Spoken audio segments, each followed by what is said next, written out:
Oh, Okay, let's start. but just want to stop them. Okay, let's start. Sit down. How many more sets left? Point 10. We were on the one with like tree type thing. I'm at resource allocation. Yeah, that's what I was, with the tree type thing. This resource Yeah. allocation does? Yeah. Example. Right. So what's the difference between this one and this one? Oh, that one doesn't have anything connecting to R4. It don't depend on it. Let's look, it's changing, right? Yeah. The difference is this arrow here. Because that could be deadlock, because P3 or depends on. Right, I think this is not, this is now, Deadlock.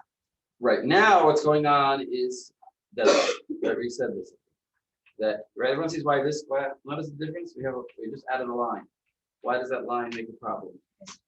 That line means that, what's this? There's two kinds of lines. You gotta get that clear. It's very easy to remember though, because the one that goes inside is saying that this is actually being used by P2. This resource, this disk drive or printer or whatever, is being used by P2. But P3 is also interested in one of these resources, but there isn't one available for him. Now, when will he get it? That's the question you have to ask yourself. When will he get it? He'll get it when somebody releases it. But let's see. Will P2 release it? Well, not necessarily, because P2 is in a certain is waiting for resource 3, and guess who's got resource 3? Well, P3 has got it. So he's waiting for P3 to release resource 3. But P3 is waiting for P2 to release that one. Say, wait a second. No, maybe he's not. Maybe P1 should release it for him. That's true, except that P1 is waiting for resource 1, but resource 1 is taken by P2, and P2 is not going to release it because he still hasn't got all the resources that he wants. He's still waiting for this one. So he needs 3 things to do his job. He wants resources, he's got resource 1 and 2, but he wants 3. And he doesn't have it. So this is a circle. This is a circle. This is a circle of need, like a circle. And it is a deadlock. So this is with deadlock, and this is without deadlock. How could a P1 have helped in the example? How could what? Why would a P1 have been able to be helpful? Well, at first we analyzed that P2 is in a circle with P3. And now we analyze that P1 is in a circle with P2. So he's not going to be able to help. We thought, I said maybe he was enough. But then I discovered that he can't. P1 would have been. Because P1, if you would P1 would release this resource, then P3 is just happy to get this resource as that resource. But P1 won't release his resource until he gets his other resource, which is R1. And he's not being able to get it because it's being occupied by P2. So that is how you see a deadlock in the graph. If you technically change that arrow that's going from R2 to P2, opposite direction, R2 to P2, then it would also be a circle, right? No, no, if the direction would be changed, then that would mean there'd be one free over there. And then we just have to ask ourselves, well, who's going to get it? Usually you're not going to have a picture like that. You're never going to have a picture like that where if we'd reverse this arrow, then that means that P2 is asking for a resource of type 2 and there's one available, so give it to them. Why would you wouldn't never have a state like that? You never would have a state like that because immediately you just grant it, or granted you have to grant it one of them. But you could ask the question slightly differently. What if I switch these 2 arrows? What if P2 was pointing, was asking for resource 2, and P3 had it? P3 had the arrow the other way. Same issue. Well, let's see. Is it P3 has everything he needs? It's not the same issue. Wait, what if you You switch which understand? arrow? I mean, I don't want to draw on the board here, but because this is a, You could raise it. I could raise it, then I'd have to lower it again. Yeah, but it's If you switch these 2 arrows such that P3 has this resource, and P2 is waiting for it, then you don't have a problem because then P3 is waiting for this, right? It's got this. So P3 has everything he needs. So there's an important rule, which is that once somebody has everything that he needs, we assume that sometime in the future he'll finish. If I've given you everything you needed, if I have a worker and I gave him all the things he'd asked for, I gave him a mouse and a chair and a desk, eventually he'll finish his job. So once he finishes his job, he'll release those guys and then other people will get to use them. So presumably I won't have well, let's see, I mean, we'd have to see. Then he'd be out of the picture. Then P2 would be able to get this guy and this guy. P2 would be out of the picture. So yeah, it would work, right? So eventually. Eventually, if this guy actually had everything he needed, in other words, if I switch this and he had this guy, so then P3 will eventually finish and he'll be out of the picture. Now this resource is available, P2 can get it, and this resource is available, P2 can get it. So P2 has everything that he needs, and he'll be out of the picture. And then P1 will eventually get this R1, and he'll be out of the picture. So everybody will get what they need in turn, if we would switch those. Yeah. Can you repeat again what the issues? But the problem here is? Yeah. The problem here is that if you try to figure out, is anybody going to get everything that they need? So if we look at P2, for example, let's look at P2. P2 needs this guy. He has this one and he has this one, but he wants this one. But it's taken up by P3. So just let him wait. How long will he have to wait? Well, he'll have to wait until P3 finishes. Well, P3 won't finish until he gets everything that he needs. But P3 needs one thing from over here. He'll never get it because P2 himself is holding it. So I'm waiting for you and you're waiting for me. It's a deadlock.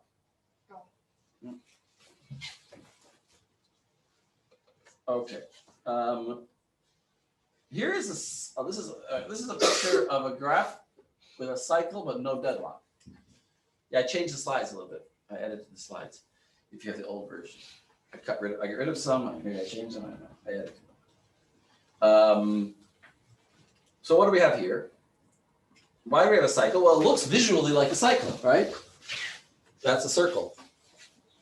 He's looking for something here, but it's not a circle because let's look at P4. I mean, the simplest way to see that it's going to be all right is because P4 has got everything he needs, which means eventually he'll release him. So that means there's an extra one here. That means P3 can get what he wants. That means P3 will have everything that he needs. He'll go out. P2 will go out, and all you're left with is P1, and he'll get what he needs. So there's key little cycle here, because even the arrows, you see, he's requesting this, and he's requesting this. You see, he's waiting on this, but the guy who's got that thing is waiting on this. But the guy who's got that thing is waiting on this. Let's, they're waiting. These two are waiting for each other. But the problem is, there's two. If we get, because there's an extra one here, then eventually this guy will finish and he'll be able to get his thing. So it's an optical illusion. It's not really a circular weight. Okay. Basic facts. If graph contains no cycles, then there's no deadlock. In other words, if you don't have people waiting on each other, then obviously there's no deadlock. If it contains no cycles. Well, it's written here on the slide. Oh, I didn't see that slide. If a graph contains a cycle, so that's like this one. If only one instance per resource, then there's a deadlock. And notice the whole reason why there's not a deadlock here is because there's two resources here, and eventually P4 will finish, and then he'll be able to get it. Also P2 is I mean, this is kind of like, you don't need to remember these rules. These are all like just la fil higayon. Just use your logical thinking, and you'll figure it out. They're all obvious. If there's only one, so if you don't understand the way it's written here, it doesn't matter. If only one instance per resource type, then obviously there'll be a deadlock because if you have a cycle. But here, what saved us is that there were two, and eventually this guy will finish, and this will be freed up. If several instances per resource types, then there's a possibility of deadlock, but not necessarily. It could be, it could be not. You know what I mean? It could be, for example, in this picture, if P4 were waiting for something over here, maybe, then there would be a deadlock. If we didn't have P4 or P2, it would still be okay? If we didn't have P4 and P2, then for sure it would be a deadlock. But then the graph wouldn't remain like that for very long, right? No, immediately he would get allocated this. If P2 But were do we there. need both of them? Because they both have everything they need. So we'll just have like in both R1 and R2. Oh, you're saying one of them would be enough? Yeah. Yeah, let's think about that. If P4 would go away, then P3 will get everything he needs. Yeah, so yeah, one of them. Only one of them has to, you have to imagine one of them finishing, and you'll be all right. That's the thing, you imagine them finishing. Okay, methods for handling deadlocks. Ensure that the system will never enter a dead. So now we're talking about a new topic. Since we don't want deadlocks, we have to think about three basic ways to deal with them. Is this different from the slide? Did I change this one? I have this. You have this? Okay. I don't. Ensure that the system never enters deadlock. Somehow if we could somehow make sure that the system never got into a deadlock, that would work. Allow the system to enter a deadlock. We could say another alternative solution would be let there be a deadlock, but learn how to get out of it. What does that mean? If it's deadlocked, then it's like, it's. Detect that there's a deadlock. Have the Merkad Hafala realize, wait a second, A is waiting for B and B is, they're each asking for resources and I can't give them those. Because remember, who's giving the resources? The operating system. So the operating system can say, listen, you're waiting for resources, I can't give it to you. Kill the process, right? Do something to solve the problem. Allow, in other words, the first one is don't allow it to happen. The second one is allow it to happen, but deal with it and recover. And guess what? Those are basically the only two possibilities, right? Either allow it to happen, don't allow it to happen, or allow it to happen and deal with it. What's the third possibility? Logically, allow it to happen and ignore it. But then when you have issues like bugs, if you just ignore them. Yes. Ignore the problem and pretend that deadlocks never occur in the system. That is. How would that help you? Well, guess what? How will that help me? Yeah. Well, that's what's called the system is hanging, or you know what I mean? I need to reboot.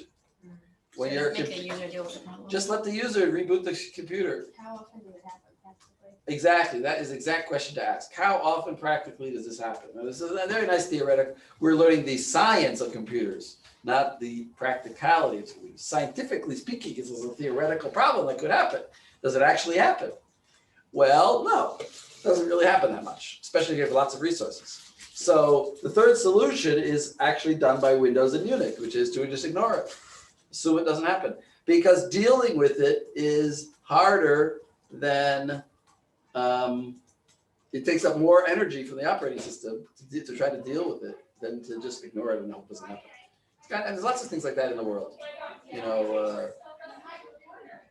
the army, I mean, I never went to the army really, but like in the army, if, you could like build a whole system to prevent a soldier from shooting another soldier. I don't know. But it just doesn't, what? No.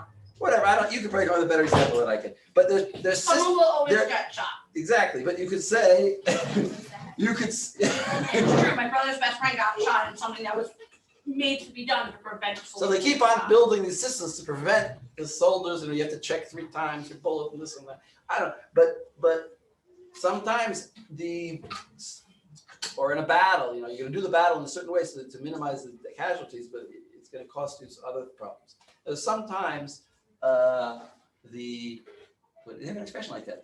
The cure is more costly than the pain. No, something like that. Cure is more painful than the pain. There's an expression like that. No, The medicine, I don't know. Sometimes the medicine does more damage than it's worth. Actually, my father actually died from that. He had ileitis, and they gave him a very new, expensive drug called Remicon, like that. Oh, the cure is worse than the disease. There you go. The cure is worse than disease. Sometimes the cure Thank is you, worse than disease. Google. They gave him a medicine for it, and the medicine caused him to get cancer. But it was dealing with something else, but it caused something else. So sometimes the cure is, what does it say again? The cure is worse than the disease. The cure is worse than disease. So here, in this case, the cure for deadlock is worse than the actual likelihood that you'll have a deadlock. Actually, that's the whole argument today with vaccinations of children. People who are against it say that the vaccine will cause more problem than the disease will cause. Because they're afraid it's gonna cause autism. It's wrong. I never heard anybody say that. You know how many times I've heard, I worked with special needs. That was an old argument. No, that's still older. current. No, That's the there old are people It's that. still current. No, the No. argument today is we just don't know what Right, it will cause. it could cause We just don't respiratory know. issues or like things down the line, because they've seen stuff like that with The fear of adults, the they're worried unknown. about what it's gonna be. Don't discover America because we don't know. Maybe you'll fall off the earth. We don't, there's always you can always say, we don't know. Don't do this thing. We don't know. Don't drive electric cars. Maybe it'll cause your brain to haywire. I remember when telephones first came out, people said, don't, people would what they used to sell, I don't think they do this anymore, cases made out of like lead to keep them in so that you wouldn't have radiation from the phone. Because it was new, people didn't know. But now for 20 years, people are just assuming that they're not getting brain cancer from it. But maybe they are. Anything new is unknown, and therefore there's a fear of the unknown. That was when I was in like 4th grade and we learned about the explorers. They talked about the fear of the unknown, why people didn't want to go across the sea. Maybe a giant octopus will eat your boat. Possible. Prove me otherwise. What does that have to do with deadlock? Fine, Zombie, you're right. What does that have to do with deadlock? The whole Because other it does have to do with It's deadlock, also because freaking religious concerns. we're saying It's so that- stupid. that the fear of deadlock should not limit you. Just go forward. Ignore it. I feel like you should be quoting for that. Restraint. So now we're going to talk about these solutions. Wait, the fear of We just, deadlock, this was what? like an introduction. Wait, we're correctly told that we should continue our subject. So the deadlock prevention is the first one. Ensure the system will never get into it. They actually talk about 2 different terms, deadlock prevention and deadlock avoidance. I don't think it's important to understand the difference between those 2 things. But you know what, avoidance and prevention is pretty much the same thing. It's like tax evasion and tax, there's another thing. Fraud. Well, no, this tax evasion is illegal, and then there's another one, tax evading taxes is illegal, avoiding taxes is not illegal. Avoiding taxes, if I don't earn any money, I avoided taxes. If you work in this But- country, we would make anything you avoid taxes also. Mutual exclusion. So here we go. Now this is very theoretical. The theoretical ways to, but you have to remember these are 4 theoretical, here, write this down. There are 4 theoretical ways to prevent deadlock. And here they are listed. The first one is mutual exclusion. You know, what does that mean, mutual exclusion? In other words, there are 4 conditions for deadlock. There are 4 requirements for deadlock. In order for deadlock to be, there must be mutual exclusion. So if I can deny mutual exclusion, then I'll never have deadlock. Right? I must have 4 things in order for there to be a deadlock. So any one of them, if I can remove, I won't have deadlock. So mutual exclusion is the first one. Shareable resources. So for example, if I have read-only files, I'll never have deadlock. If all my files are read-only, I never write to a file, then I could never have deadlock and multiple people can read, that's not a problem.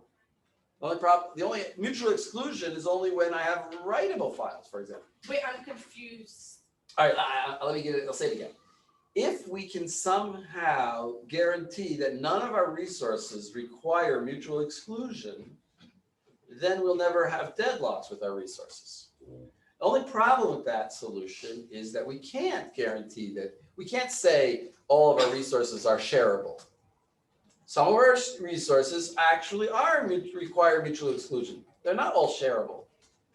We cannot deny mutual exclusion for intrinsically non-shareable resources like printers. So denying mutual exclusion is not a viable method to prevent deadlock. Because you can't have 2 people printing at the same time. You'll have my letter and your letter will be interleaved, and nobody will be able to read what's written on the page. It'll be all gibberish. So saying that some resources inherently are non-shareable, and therefore we require mutual exclusion on them, and therefore getting rid of mutual exclusion is not going to be our method. That's my point. wait, so mutual exclusion. Here, we got to remember this slide back in the beginning. We said deadlock can arise only if 4 conditions hold simultaneously. You must have these 4 conditions: mutual exclusion, hold and wait, preemption. That means if we can get rid of any one of them, we won't ever have a deadlock. So now we're just going to go through these 4 ones and see which ones of them can we use as a viable method for preventing deadlock. Is that clear? So if we can guarantee that they'll never have shareable resources, then we can never have deadlock, or it will cause deadlock. No, what you were saying before, you said something about I'm just a little confused. I got confused on that one. Just here, start again. These 3 conditions that you see on the board now, you must have all 4 of them in order for there to be deadlock. You must have a circle. You must have no preemption. If I can preempt it, I can grab it. If you go back to this picture and P3 can just say, I'm grabbing that, I don't care what you say, then we wouldn't have a deadlock. There are 4 conditions for deadlock to occur. We must have all 4 of these. You must have mutual exclusion, you must have hold and wait. I'm holding something and I'm waiting for something else. So if you don't. You must have no preemption and you must have a circle. If I can get rid of any one of these things, then I won't have it.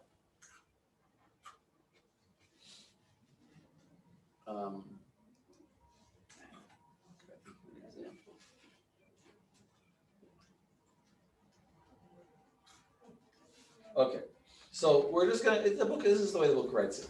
So mutual exclusion is not a viable method. What about hold and wait?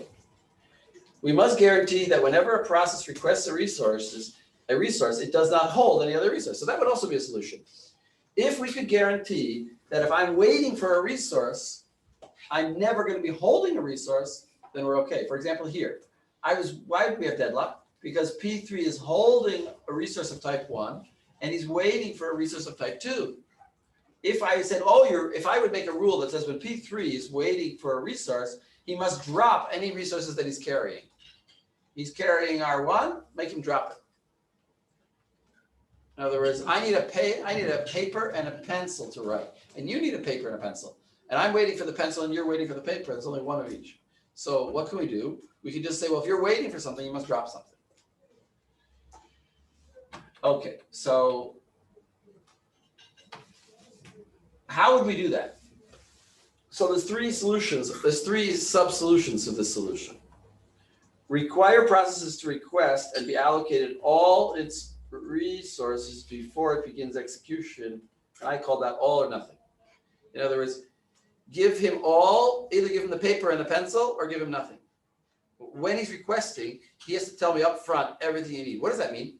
That means, think about a process. A process may take many hours to run. But if the process knows that sometime in the future, he is going to need a printer, then request it right when you start. Don't even start the process until you give him everything he needs. So it's a solution, but it has a certain problem, which is that it's going to occupy that printer for the whole duration of the process is running. Right? Don't let a process start running until you give him everything he's ever going to need. Make sure he's got everything. And if you can't give him everything right now, then don't even start it. That would be the first one, all or nothing. Give him everything or nothing. Then you'll never have a situation where he's got one and he's waiting for something. Because he's got everything, either he got everything or he didn't start running. Allow processes to request resources only when the process has none. So this is similar, but basically it's saying you might say this is saying you can only have one process one thing at a time. Yeah, I guess you can only have one thing at a time. This is also not such a good solution because you can't just have one thing at a time. You maybe need two things. Allow process to request only when process has none. Both approaches have low resource utilization. One process, not three solutions, two solutions, it's two ideas. But now we're talking about them. One process holds many unused resources. In other words, he grabbed the printer from the beginning and he's only going to print at the end of his program. And yet he had to hold it the whole time because otherwise somebody else might grab it and that might cause a deadlock. And may cause starvation.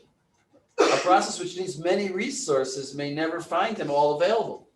He may have been able to get half of the things he needed and been able to start his work. And then but he couldn't get it all. So it could be that it will starve down. He'll never get everything because some other processes are always taking one of the things that he needs. So these are problems with the hold and wait type solution. Yeah. Can you repeat the second point? Has none? Yeah, allow process to request resources only when the process has none. In other words, don't allow him to request R2 because he's holding something. He can only request one thing at a time. Or you could say he requests everything or nothing. It's sort of like all or nothing. But it's allowed to only have one thing at a time. P3 has resource 1 and he's requesting 2. Don't allow that. Tell him if you want to request resource 2, you got to drop that resource. You don't allow anybody to have two things at once. You can't have a handful of Bamba and the candies at the same time. You can just take one thing at a time. But these solutions cause resource utilization to be low. We want because then people will be waiting around. Okay. So here we have two better solutions, two other ways of doing it, or we're left with other things, no preemption. So let's allow preemption. If we allow preemption, we won't have deadlock. So what is this? If a process that is holding some resources, Wait, which thing are we on now? No preemption? no preemption. So we're gonna, essentially what it means is let's allow preemption. I mean, I could have rewritten this slide to say like, deny mutual exclusion, deny hold and wait, and allow preemption, and deny circular wait. That's really what it is. So we're allowing preemption.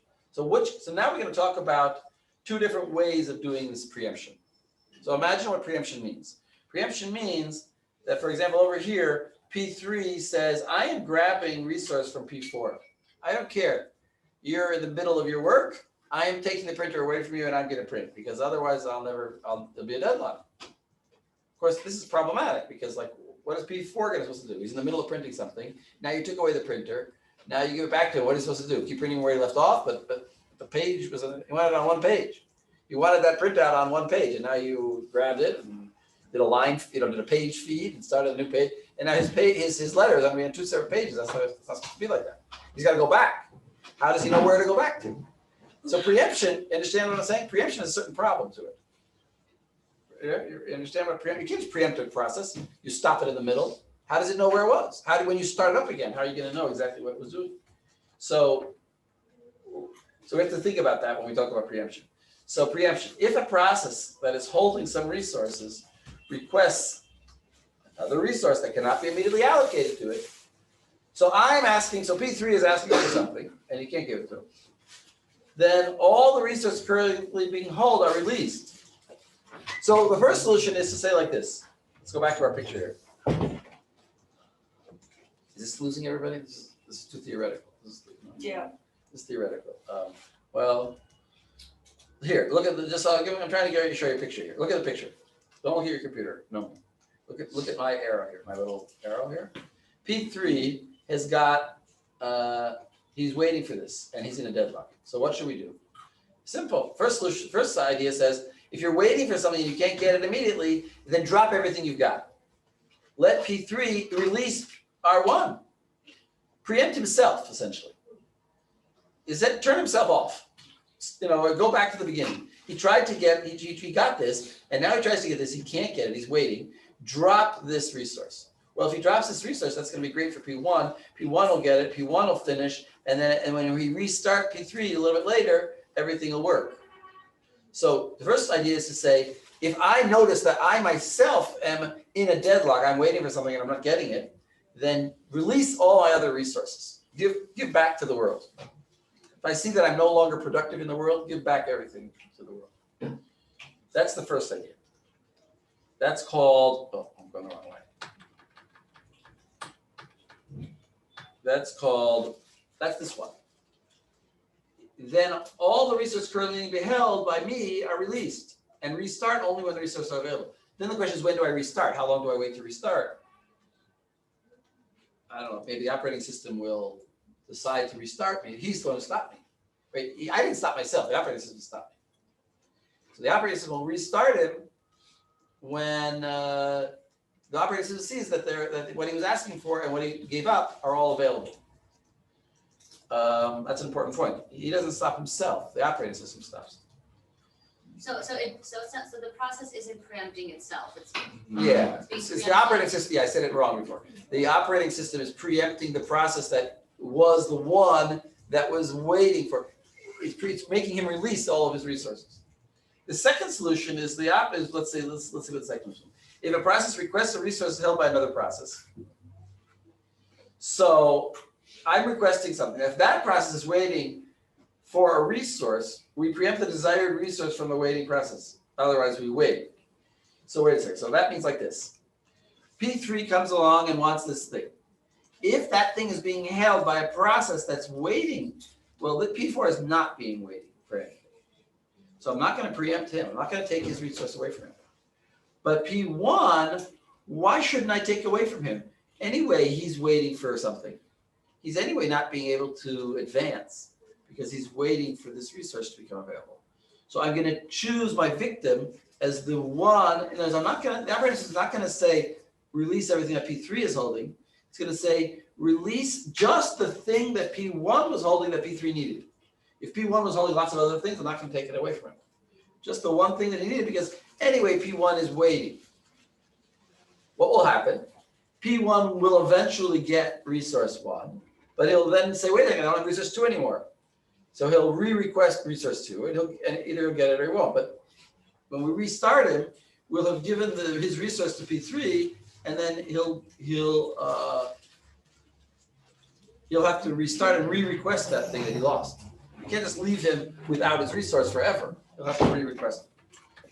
Okay, so let's read that again. If a process requests a resource held by another process, if that other process is itself waiting for a resource, then we preempt the desired resource from the waiting process. Otherwise, we ourselves just wait. In other words, if everybody else has got resources that we're waiting for, but they're not waiting for anything, then I probably don't have a deadlock, because they're not waiting for anything. So I'm waiting for somebody who's not waiting for anything. Eventually they'll finish, so I'll just wait. This is good for CPU allocation. Not good for printers. I don't know how to explain that. What's the problem with all of this? I don't know why I didn't write anything about this. The main problem with all of this, I thought I wrote something about it. The main problem with this preemption solution is not always knowing exactly where to start the process from. What I said to you is that basically you have to restart from the beginning. Because you can't just start from where you left off, because you don't know if you preempted him and he was in the middle of doing something. If you preempted somebody else who's waiting for something, but he had started doing some other thing, it's hard to keep track of what exactly he was doing. So the safest thing is just to restart it from the beginning again. And that's also inefficient. If you're going to restart processes all the time from the beginning. So there's another solution. I'm just showing you why they all have problems. All these solutions have problems. And that's why Windows and Unix just don't bother with it. Circular wait. This is actually the most clever solution. Deny circular wait. Don't ever have a circle. How can we do that? Not detect a circle, if it happened, but don't ever allow a circle to happen. Because remember, it's only because I'm waiting for you and you're waiting for me. So how do we do this? So we say like this: impose a total ordering of all resource types and require that each process request resources in an increasing order of enumeration. So I have to explain that by the example here. So for example, give the value 1 to your tape drives. There's all the tape drives, call them 1. The hierarchical value, just a value that we impose upon these resources. It's not that ID number, not like an ID number, but like a priority number. Call them 1, call the disk drives 5, call the printers 12, and we're in ascending order. We're in ascending, the numbers are all, they're never repeating. They're always, one is bigger than another.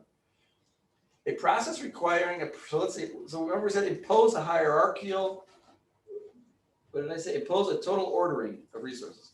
So we're imposing a hierarchy on the resources. A process requiring a printer and a tape drive, here's the key point, must first request the tape drive and only then a printer. Remember the solution for the dining philosophers, or we first do left and then do right? One does first left and one right, and one does right then left. Or what I said with the paper and the pencil. Make sure that every process who wants a paper and a pencil first asks for a pencil. So now we'll never have a circular wait. It's only one pencil. Whoever gets it the other one will wait and won't even ask for the paper. So the other one who got the pencil will for sure get the paper. Because he can't ask for the paper if he doesn't have the pencil yet. So that's what we're doing here. We're saying you must, if you want all these 3 things, you must first ask for a tape drive, then a disk drive, and then a printer. You can't switch the order around. So if you just want a printer, then you just ask for a printer. But if you got a printer, now you can't ask for a tape drive. It's impossible, you're not allowed to. So the process requiring a printer and a tape drive must first request a tape drive and only then a printer. It cannot occur that one process is wholly a printer and now requesting a tape drive. Because if you wanted a tape drive, you have to ask for it first. And then you need to circularity is denied. What? You need to request the lower thing and then use it and then stop and then. No. I could use all 3 simultaneously. But the order of my requests Oh, must so be you already have 1, 5, 12. I have to go, I have to go in ascending order of requests. I can't request 5 in a tape disk drive and then ask for a tape drive. So that's gonna prevent a circularity. I mean, I can draw a picture, I don't know if we do an example of it. I don't really have an example of it, but it's just the simple idea is of the paper and the pencil. If I say anybody who wants a paper, let's say the paper, pencil, and an eraser, you must ask for a certain order. If you want those 3 things, you have to first say paper, or first pencil, then eraser, then paper. So there can never be that I'm holding that you're waiting for the eraser and I'm waiting for the paper. Because, I mean, I could be waiting for the paper, but then somebody else has got the paper. You can't have the paper. If you're waiting for that eraser, you can't be holding a paper. So that's denying circularity. This is also a problem. What's the problem with this? Anyone think of a problem with this system? It also could be utilizing resources that, like, keeping resources that doesn't need. Right, because I'll have to ask for the tape drive, even though I only need it much later. I'll have to ask for it first. I only need the tape drive at the end, but I'll have to ask for it. That's for sure, that's a problem. It's less of a problem than the other one where I ask for Can everything. you have starvation? What? Can you have starvation? No, you won't have starvation because everybody will finish. There won't be a deadlock. I don't You think- ask for the printer and then ask for the tape drive, even though like, because it's like a certain. No, you can't. Well, you could, the operating system will deny it. The point is, this is in the operating system. It's not the programmer's duty to remember this, but the programmer could get in trouble. The programmer will, I don't know, he'll ask for a tape drive, he'll ask for a printer and then ask for a tape drive and it'll be denied. So once you ask for a printer, you can't ask for a tape drive, ever. Well, you Yeah, already have it by then. Yes. What, you'll have to release, no, you could. You could release the printer and then ask for the tape drive and then the printer. But why wouldn't you already have the tape drive? Because you don't need it, and then you. Yeah, then all of a sudden the program does need it. Whatever, later on in the program, he needs the So tape. meaning, because you Either never you asked requested for it. everything in the beginning, or if you don't request everything in the beginning, then when you need it, you request it. But now it could be that you are holding a printer and you want a tape Right. drive, so you have to release the printer. I guess at a certain point it requires the programmer, I think that might be a problem with it, that it requires the programmer to know what he's doing, to know what's going on, to know the ordering. Right? He's gonna have to know the ordering. And that's, Someone use the disk drive if somebody else is using the printer, or is it, like if someone requests the printer, could someone else then request the disk drive? yeah, 2 different processes. Remember, that's fine. We're interested in that there's a cross that I want the printer and I have the printer and I want the paper. And you have the paper and you want the printer. That's the problem. So now we don't have that because I can only be requesting something if I've already got the ordered, the thing that came before it. Now, okay, let's go on. Deadlock example. Thread 1 runs in this function, thread 2 runs in this function. All right, I mean, this is just very obvious. Do work with, there should be underlines here. Do work 1, do work 2. This is some kind of work. And, oh, okay, I just realized that. I guess we're not gonna finish this. I'm not gonna get to chapter 8 yet. What's the problem here? Somebody tell me the problem here? Very simple. You have second mutex twice. That's fine.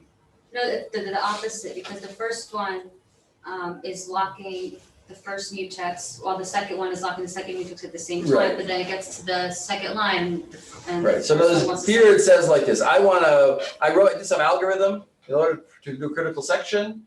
And I said, well, wait a second, they both need, the processes need to get 2 locks.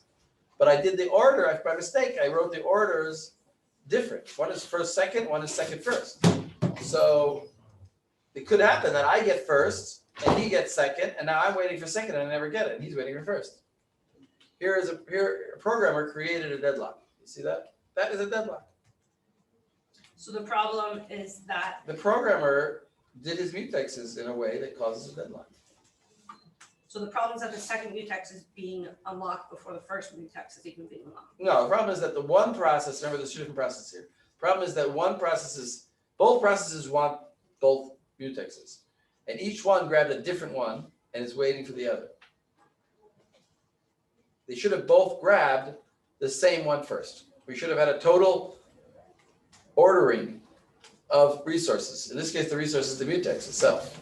We should have had an ordering of the mutexes. We should have made a rule. All programmers should know that you first get mutex first, and then you get mutex second. You don't do it in the other order.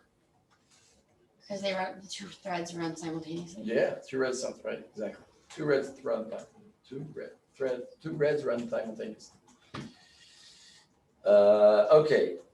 Now here's another example. Example with locking ordering. Here's a nice example. Here, let's say we have some kind of transaction function. You have to be very flexible and imagine that you see a little program like this, a little function like this, and you imagine what it's for. This is, I have an account, a bank account, and I'm taking money from a bank account. From is obviously like a pointer to one guy's account, and two is a pointer to the other guy's account. I'm taking it from Moshe's account and putting it in Sarah's account. And double is the amount of money. Okay, so I'll do a very simple deadlock. I'll do a very simple thing. First, I'll say, everybody who wants to transfer money will do the same program. First, he'll lock the from account, and then he'll lock the to account. Why would he do that? Because we can't have like two people writing to these accounts at the same time, the numbers will get screwed up. So we have to obviously lock both the account, the bank account of the giver and the receiver. Then, I'm not sure what lock 1 and lock 2 is. Oh, I'm sorry, yeah. This is just defining what lock 1 and lock 2 are. They are a mutex on, lock 1 is a mutex on the from where I'm taking the money from, and lock 2 is the mutex on where I give the money to. So first I acquire 1, release 2, acquire 2, withdraw the money, I move the money from 1, I withdraw the money from here, right? I take the money out of this account and I put it into that account. Right, that's how it would work, right? First I would just do a minus on this guy's account, and I better do the plus right away, otherwise my accounting will be screwed up. So I immediately do the deposit, I do the plus to the other account, to the to account. All's good and well. I now do, I release the lock and release the lock. So, and as long as everybody does in this order, everything should be fine. Right? Right. Wrong. Thank you. I knew you wanted someone to say right, so you could say wrong. Yeah, right. Exactly. This looks like it's perfect. What's the problem? The problem is, wait. Don't tell me. The problem is that you're releasing lock 2 before you release lock 1. No. No? No, this is perfect. It's symmetric. It's symmetric. I release 2. The next guy that comes along, he's going to try to get 1 first, and he's going to have to wait till I'm release it over here. They're both, there's no two, all the processes have the same exact code. So I don't have to worry about the order being different. So I don't know what the problem is. You You want to withdraw. No. This is the function called transaction. It's the function called. I was saying, like withdrawing and depositing, that's allowed when it's locked. Yeah. Locking doesn't actually do anything. Locking just. Makes no one else be allowed. Yeah. The problem is, so it says if all access of the bank accounts are in this order, it would seem we will have no deadlock. But what if one process tries to transfer money from account A to B, while another process tries to account from B to A? Then we're gonna have a deadlock. Yeah, because the to and the from are different now. Moshe's taking money, Moshe's giving money to Sarah, but Sarah's trying to give money to Moshe. So when I do the lock on lock 1, it looks great. They're both doing lock on lock 1, except lock 1 in one case is Sarah's account, and lock 1 in the other case is Moshe's account. So they both succeed, and then they both go to the next step to lock the other one's account, but they'll find it's already locked by some other process. Because lock 1 and lock 2 are just what I'm calling it, but I got a parameter in my function. My function took a parameter, which is whose account, Moshe or Sarah's. So the order, even though I called it from and to, sometimes it could be from Moshe to Sarah, sometimes it could be from Sarah to Moshe. So actually, this could create a deadlock. Can you explain that again? I thought it was a nice example. That's the book's example. Not mine. It's nice example. I think I explained it a little bit more. Anyway. So that's just showing actually that the ordering kind of idea, well, the ordering will still work because this is not ordered, because these are not different. These are the same resources, right? An account is an account. A bank account is a bank account. So this is a little bit different from the idea of reordering them by their physical properties, right? A disk drive is always a disk drive. It's always different from a printer. Okay, that's just examples. Deadlock avoidance. So you see here, this was deadlock prevention. So we are going to talk about deadlock avoidance. Okay. So I take it back. We are going to talk about both of those things. Deadlock prevention is what we just did now. Deadlock avoidance is, and it's also kind of deadlock prevention. Wait, where are we? But it's through a different mechanism. It's through a totally different idea. This deadlock avoidance. It's I'm trying to think of a way of saying this in a general way.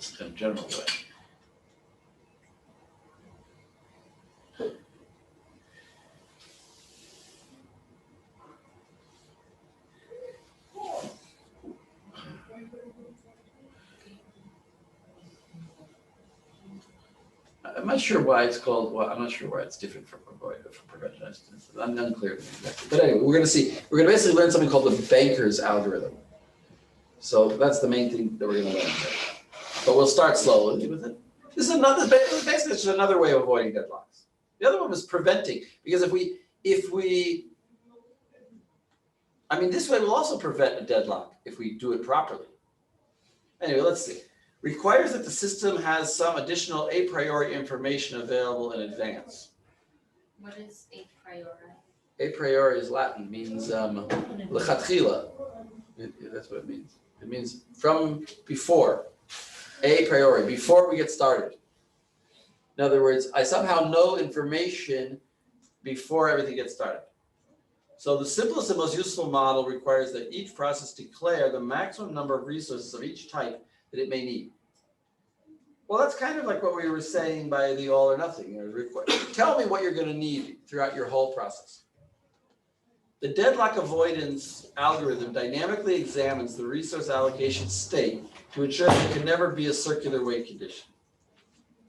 Resource allocation state is defined by the number of available and allocated resources and the maximum demands of the process. So let's talk about a safe state. So when a process requests an available resource, the system must decide if the immediate allocation leaves the system in a safe state. What is a safe state? A system is in a safe state if there exists a sequence P1, P2, until Pn of all the processes in the system, such that for each Pi, in other words, for each one of these processes, the resources that Pi can still request can be satisfied by currently available resources plus the resources held by the lower down processes. Maybe I should go to an example right away to show you what the idea is. Example. Yeah, so we're going to get here. This is really where it's easier to understand. Let's just jump ahead and look at this, and then we'll come back. But look at this little table here. This is an example to illustrate the bankers. I'm going way ahead because otherwise it'll be too much theoretical discussion without you understanding what we're talking about. So imagine a system like this. And this is the kind of thing you actually have in an exam. Too bad nobody's not here. A, B, C are the different resource types, like printer, disk,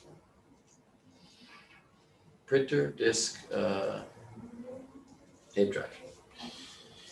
And P0 through 4 are the 5 processes. And this is the current allocation. In other words, P1 is currently using one resource of type B. This is the maximum amount. He has a priori told us that from the beginning, he told us that he wants at most, see, I'm not giving him everything at once. The other one is I gave him everything at once, give him all or nothing, right? Here I'm not giving, I'm not giving him everything at once. He's just getting the one thing. But he is telling me what he will eventually want. He may at one point want 7 disk drives at the same time and 5 tape drives at the same time. At the same time is the key point.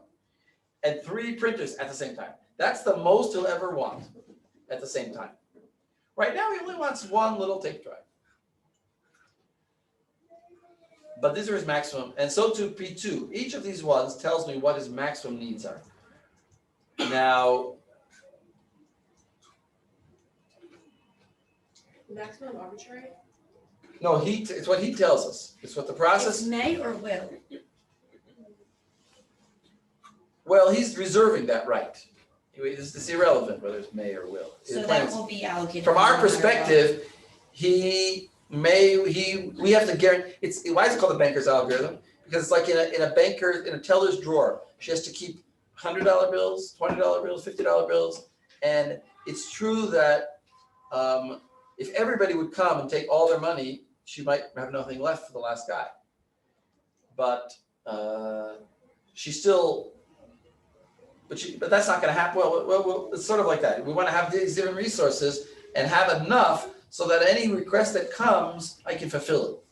So the question is, are we in a safe state? Which means if somebody comes and requests something, can I fulfill it?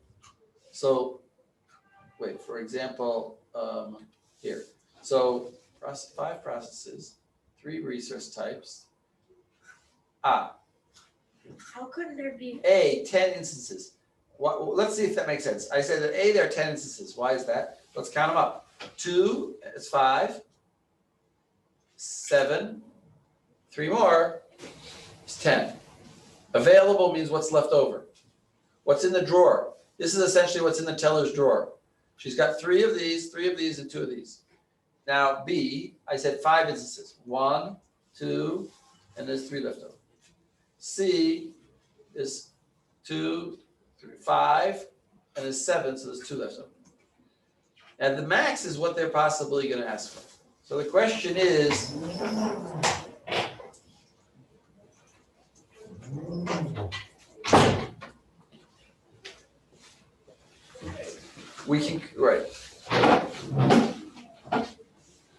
the question is, are we in a safe state? In other words, is there, here's the question, what does a safe state mean? A safe state means, is there a possible request that could come that we could, could somebody be fully fulfilled? That's what I'm saying. So for example, P1 could be fully fulfilled because his maximum is very low. It's only 322, and we've got enough cash in the drawer to give him his needs. Can you see that? 2, if his allocation is currently 2, how much more could he ask for? 1. 1, because that's the max. If his allocation is 0, how much could he ask for? 2.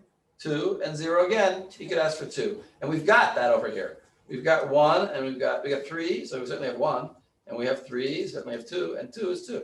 So P1 can be fulfilled. Now, at a certain point, P1 will finish, go to his world to come, and release his resources. What will my new available state be?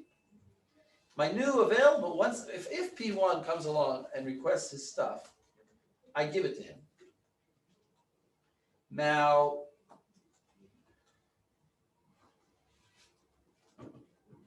he finishes, how much will I have in available? Does he release everything? He releases everything when he finishes. So I'll have 5, 3, 2. Now, once I have 5, 3, 2, who else can I do? Well, I could, not any of them, not yet, not P2. I can do Why P3, now 5, 3, 2? right? I can do P3 for sure, right? Because P3 only has 1 of each of these, and I certainly got them. So P3 and P1 can finish, which means I'll now have, instead of 5, 3, 2, I'll have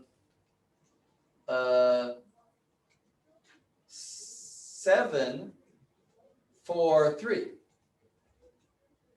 Bekitzer, I'll go through all of this and I'll find that everybody can agree. Gabriella raised a question. Yes, Gabriella. Can you hear us? The sound went up on the computer. Oh, well, we don't hear you. You better type your question.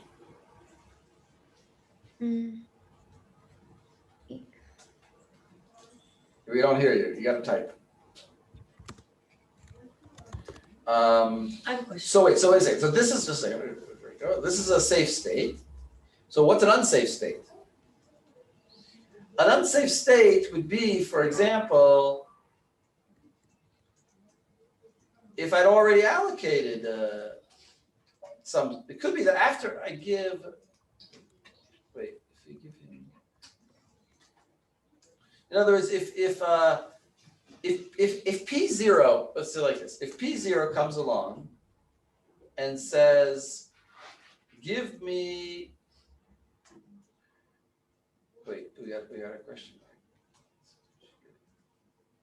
Chat. What is the available telling you? The available is telling me, it's basically the subtraction of what's allocated from the total, which is given up here. I have a total of 10 A's, and I'm using 7 of them, so I have 3 left over. That's what the available is telling me. So what would be an unsafe state? What if, and here's the key point. If P0 would come along and ask for 3 A's and 2 B's, could we grant it to him? Do we have enough money in our drawer to give him what he asked for? Yes, we do. He asked for 3 more A's, which is legitimate for him to ask for because he has 7 here. He's told us that he wants up to 7.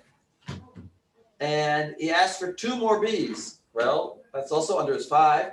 And he'll have 3 here. We'll have 0 here and 0 here. Should we grant him that request? We can. I guess that's why it's kind of like deadlock avoidance, because even if we did grant him, we don't really have a deadlock. But we're not, I guess that's why it's called deadlock avoidance. We're like even not letting us get close to deadlock. It's even more, we're not just preventing an actual deadlock, we're even being more cautious. We're even, I don't know why the avoidance is not the greatest word, but so wait a second. Let me finish my thought. If we grant 3 here and 2 here, why am I claiming that's an unsafe state? Because now that we don't have enough cash in the drawer to let any process finish. If we gave 3 here and 2 here, what are we going to do with a 0, 0, and 2? He could possibly ask for 2 and not get it. He's not going to be able to finish. But why is he not releasing? He only needs 1 and 1, but we can give him that 1, but we can't give him that 1. But why is P0? Because he still has more to request. We gave him 3 and he's now 3, 3, and 0. But 3, 3, and 0 is less than his max. He may now ask for even more. So we can't grant that request, even though we have enough money. Yeah. But the available was calculated based on the max and the original allocation. No, it's not based on the max. Yeah, because It's based on the total. This other information is like a 4th bit of information. I could have written another column here, which would be initial values. and then we do This that. is the initial values: 10, 5, and 7. Okay, so then where did available come from? I don't get it also. Available is simply take my 10. Take a look at the A. A Yeah. is 10. What has been allocated at the moment? 0. No, 2 plus. These are all running on the system. Oh, so The 10 is how many are in the system. How many tape drives do I have on my computer system? I have 10 tape drives. And A is using 2, P is using 2, P2 is using 3, P3 is using 2. That's 5, 7. And I have 10, so I have 3 left over. It's like how much money is out there in the public's hands and how much do I have left in my cash drawer? So what we're doing here is we're saying like this: we're not going to give every request that comes along, even if we could give it, because we want to keep in our drawer enough money to be able to satisfy somebody's full request. But what's enough? To satisfy somebody's full request. We don't know someone's door. Yeah, we do. We were given this maximum request. What is this max? Why do we call it the banker's algorithm? This max is ki'ilu, how much money he has in his account. Nobody, process 0 can't ask, he's only got $700 bills in his account. He never can ask for more than that. That's all he's got in his account. Because he's told us a priori, ahead of time, that he guarantees that he'll never ask for more than 7 printers. I can't fulfill his request at the moment, but I can fulfill P4's request, because P4's maximum is 4. Oh no, I can't do. I can do P3. His maximum is 222, and that means I only have to give him 1 more B and 1 more C, and he's up to his limit. And I've got that. So any request that P3 comes along and makes, I can give him at this moment. But if P0 comes along and asks for a request, even if I can give it to him, it may put me into an unsafe state. So I'm not sure. So if P0 comes and it asks for something like a small enough number that will still have enough available for everyone else, then it's okay. Then we don't want to risk it, because he could get so high that once we start answering his requests, then we're gonna have to answer all of them. That's the issue. No, it's that, well, if we do answer that request, see, if he would come along and just ask for 1 of type B, 1 more type B, we would give it to him. Okay. We would give him that B, because that would leave us with 322, and 322 still is enough to satisfy all the requests of P1. So if And P1, when he eventually finishes, will give us back the money, and then we'll be able to fulfill other people's requests. And we have to make sure there's a path. If you look at the next slide here, it says that this system is in a safe state since the sequence, look at the sequence, P1, P3, P4, P2, P0 satisfies. In other words, the question on the exam will be, what order of processes will demonstrate that it's in a safe state? And it's dafka this order, because once P1 finishes, then P3 can finish, dafka P3, and then P4.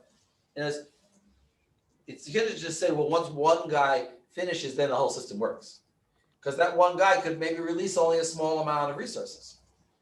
You see what I mean? So if a request ever comes in that will force us to then no longer have enough resources available to fulfill at least one other process, then we're not gonna accept it. Yes, but more, yes, then we're not gonna do it, but more than that.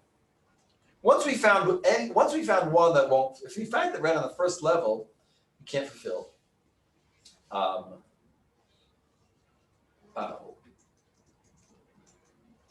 Right, I say, no, that's right. It has to be able that wait a second. No, more than that, because it could be that we could imagine a scenario that we could fulfill. What you said is correct. If one guy, if there is not a single guy that I can fulfill after that, then for sure I don't grant it. But there could be a case where I can fulfill somebody's, but it's still, I still won't grant it. Why? Because the one guy I could fulfill doesn't really help me much. I could fulfill one guy, he only needs 1 more of type C, but he's only holding nothing. So, you know what I mean? So when he finally gives that 1 more thing and then he finishes, he doesn't give me back much money, it doesn't help me anyway. In this case, it works out that that I can fulfill this guy and he gives me back and it'll work out. But you can imagine a scenario where there's a guy who's holding so little that what he even gives me back, even though I can fulfill his request, it doesn't, even combined with his request, I won't be able to do anybody else. I have to have a complete path that I can get every single buddy fulfilled. Yeah. If P0 requested 3 for A, If P0 requested 3 for A, would that be okay? Because it's still 10 instances. But it wouldn't release anything. he wouldn't release anything. Now I have an available of 0, 3, 2. And with 0, 3, 2, can I satisfy anybody? I can't satisfy V1. I can't satisfy him. I can satisfy him. 0, 3, 2 will give me, I can get 1. I can satisfy him because he's only going to ask for 1 more B and 1 more C. And I got 0, 3, 2. Oh, okay. So I can satisfy him, but still I may not be good. Because let's say he finishes, now I've got 2, 4, 3. But 2, 4, 3 enough to help anybody? It's enough to help. P1, no? Yeah, the P1, and then I get two more. Then it'll be 4, 4, 3. Yeah, it's probably good. Probably good. We have to work it out. We have 10 instances, so why would it work? But it would work. It would work. I would be able to. If he would ask for just 3 more, it seems like I would be able to. I'd have to work it out on paper and see that I actually have a path And then, that releases. so the answer that they gave on the next page of like a safe sequence, but there's more than one safe sequence, right? Yes, that is a good point. There could be more than one safe sequence. Wait, what makes a sequence safe? A safe sequence is what we call a safe sequence. What we mean is it's a sequence of an imagined scenario of processes running to their end and releasing resources that shows that I'm currently in a safe state. Or again, a safe state means I'm in a state where I can fulfill requests as they come. So why is it this order then in this case? Why is what? Why is it this order in this case? Why is it in this order? Because, what's the order? 1, 3, 4. So let's look at it. First one gets all of his requests. He asks for his things. Now I really have to take this. I'll show you mathematics.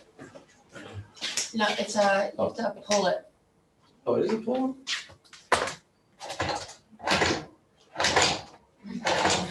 You sure? Yeah. Oh, and then it just goes. That's a new method. Advanced technology. So each process is on its own, like it gets and then it releases?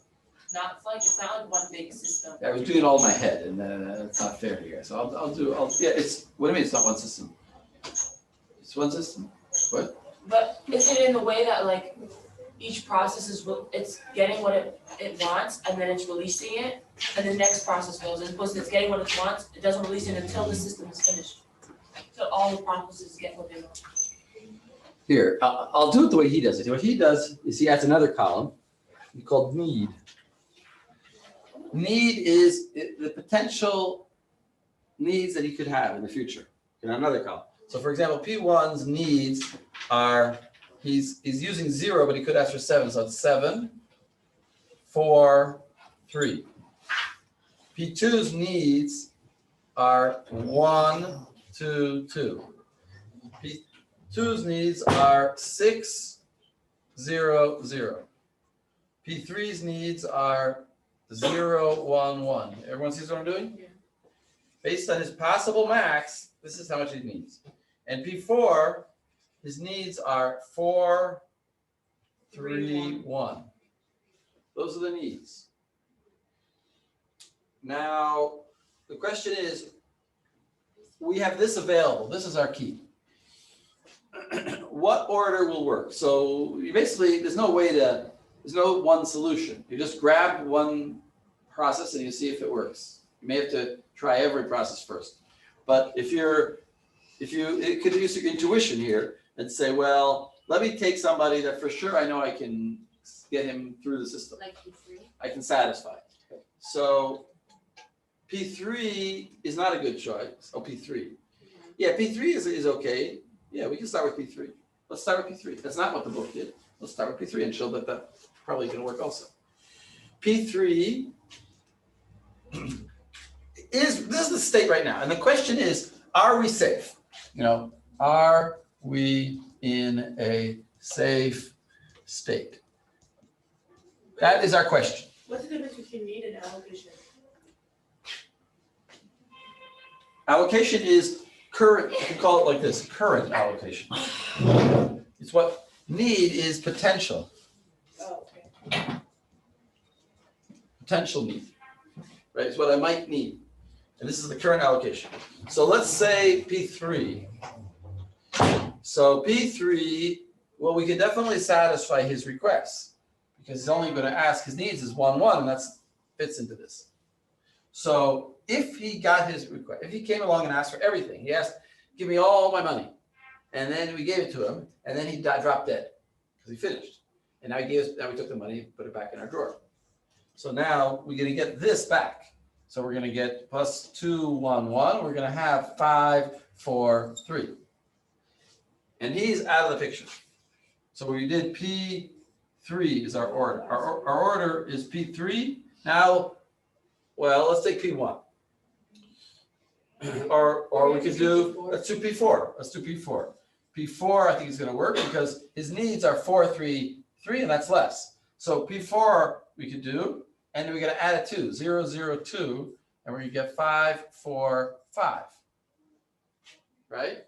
Because he dropped dead. We took his money. His money is only the 2. Now we can do, but we can't do P0. See that? We can't do P0 because his need is 7, and we don't have 7 yet. So we still can't do P0. But we could do, can we do P2? No, we couldn't do P2 because we only have 5 and his need is 6. We can't fulfill all of his requests. So the only one we can do is P1. So let's do P1. Now P1, can we do, or not P1, P1? Oh yeah, P1. P1, his request is, what do we say? It's 1, 2, 2, and that's certainly less than 5, 4, 5 in each category. Notice the 1 is less than the 5, the 2 is less, each number is less than the other number. So now I can pretend that P1 finished and release his resources, which is just the 2. So I'll get 7, 4, 5. Now once I have 7, 4, 5, I can even do P0, right? P0 is 7, 4, 3, so I can do P0. So let's do P0. And that releases me only one little b, and I get 7, 5, 5. And now I can do P2 because P2 is 6, 0, 0, and I've got 7 is more than 6, so I can do P2. So that is an order that shows that this is a safe state. But now the next question, that's not the simplest question. On the exam, I'll have 2 questions. The first question will be, is this a safe state? Show me the order that proves it's a safe state. The second question is, let's imagine now that P, what was the example I did before, Zala, you remember? Giving P0 3 A's. Yeah, okay, yeah, there we go. Thank you. Imagine that, can I erase this? Yeah.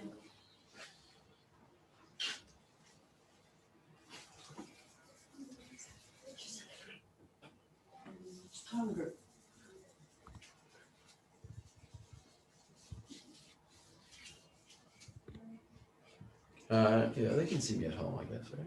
Can they see me at home? It's kind of small. Is there a way to zoom in? Yeah, let me, you guys didn't see that.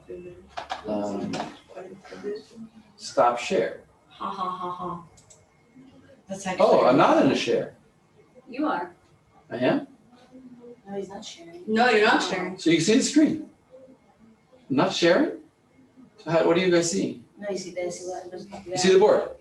Yeah? Okay. I thought stop, no, here, stop share. I don't understand. Is that better? Oh, but now you don't see that, wait. No, I can't do that. So I guess you were sharing before. I don't know. It's confusing.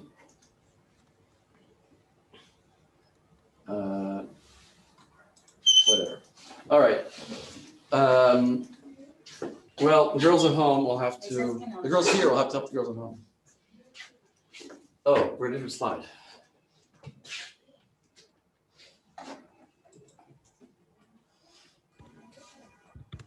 That's good. Yeah. So now the question is, that was the first question, are we in a safe state? Now the question is, here, I'll change this.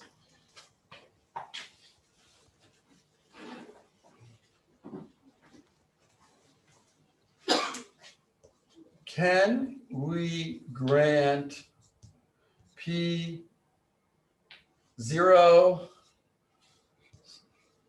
request for, I don't know, what did I say, 3 to 0? That's our new question. So we've already proven that we're in a safe state, but can we grant the request for that? Now, if you notice, 320 is less than what I have available. I mean, it's within our limits of what we have. So we can, what I really mean by saying is, and can we request that grant, and remain in a safe state, and remain in safe state? That's really the question. Can we grant that request and remain in a safe state? And now you might say, well, we can grant it because we have the available. So the answer is going to be no, but let's show why. We can't grant that request because let's imagine what you did, because what we're going to do is we're going to imagine we did grant it and then check if we're in a safe state. So let's imagine we did grant it. So now he asked for 3-2, so it's 3-3-0, and this is now 0-1-2. Everyone sees that? And now we just have to start saying the same question. Are we in a safe state? Can we find a path that we can grant somebody? And in this case, Is it 3-2-0? no, because this was 1. No. Request for, what does it say? Yeah, it says 3-2-0. Oh, So you took 2 off of the 3 here, and we got 1. Took 3 off of the 3, you got 0, and 0 off of the 2, you got 2. So you can do P3 still. So we can do P3, yes, we can do P3, and that will give us back, because we have 1 and 1, so that'll give us back 2, 1, 1, and we'll get 2, 2, 3. Now who can we do? We could do P1.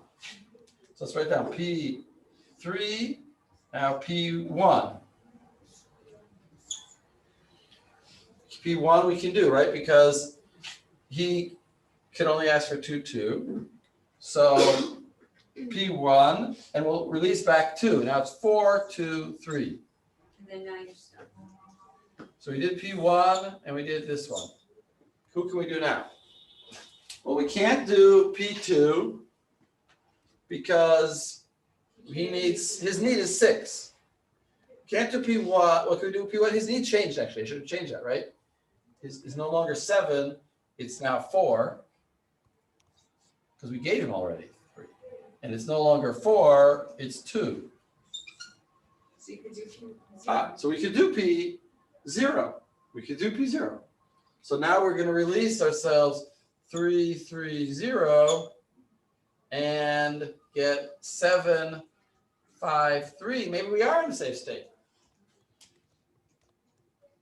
We could do P4. We could do P4. But wait, what about P2? Yeah, so we're fine. So actually, is a safe. So we can grant that request. I said it wrong before. I don't know why I said it wrong before. I guess I thought that you couldn't, whatever. But theoretically, that could be a case. So that's a good. Right, so if there was a case where P0 only asked for 1A and that was it, then it wouldn't be safe because it wouldn't be. What? No, if P0 asks for 3, 2, 1, then if you ask for less than that, then sure it's a safe state. I mean, if it asked for like 3, 3, 2, then it would be left in an unsafe state because it wouldn't fulfill max, wouldn't be releasing anything, and there would just be 0 left. You're right. If you would ask for 3, 2, 2, you'd ask for everything. Yeah, so right, this request we could grant, but you're saying this request we couldn't grant. Yeah, Because then we wouldn't be able to get anybody else. Then once we gave that, we'd be out of money in our drawer, and nobody would be able to be fulfilled now, and that would be unsafe. Thank you. Yeah. Right. If we did that, obviously, if we had 3, 3, 2. If we asked for everything, then who would we do? Everybody has some need. There's nobody who has a need of 0. Everybody has some need, including this guy. Even the 3, 2, 2 would leave him with a need of 1 over here. Gabby, raise your hand. Oh, but you gotta write it. So write something, Gabby. You're probably having a hard time seeing us. It's very small. Where is the chat?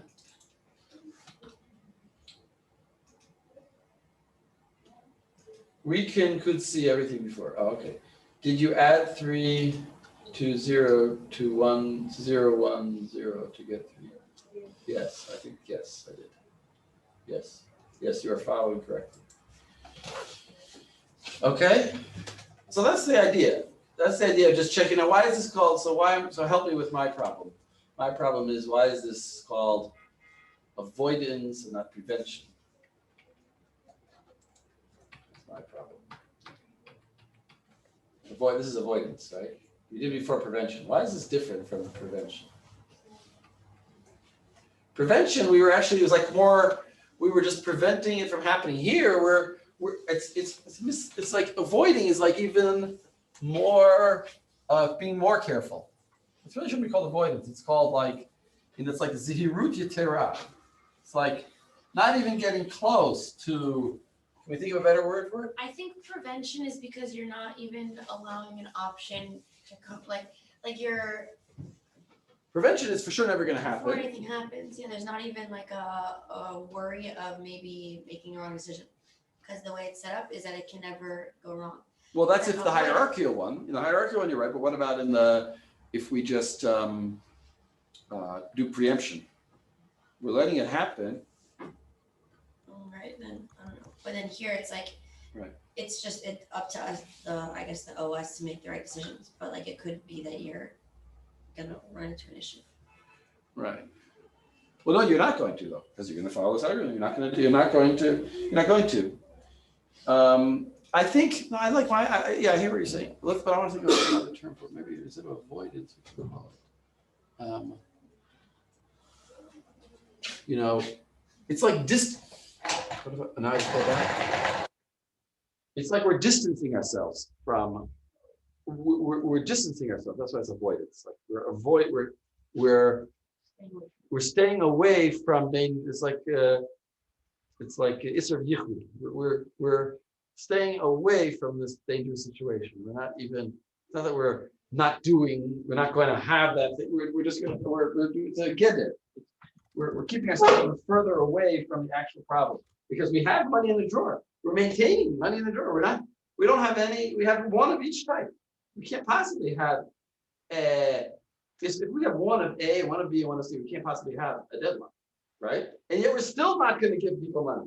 We're still not going to give people a resource because we envision a possible future state of deadlock. So you call it avoidance, but it's just still I'm not so happy with the term. I would call it like,